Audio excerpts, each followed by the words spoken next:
Hello guys, in this video I'm going to show you how to turn off notifications in the Google Drive app.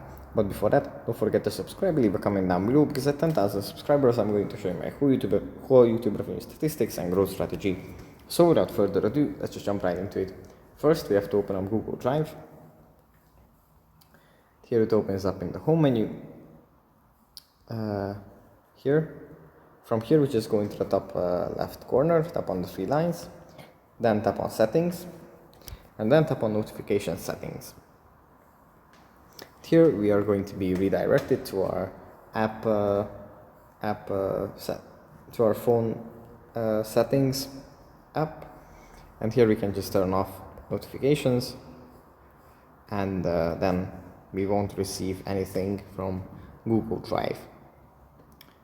So yeah, I guess that's pretty much it for this video. Hope it was helpful for you guys, and I'll see you in the next one. Bye.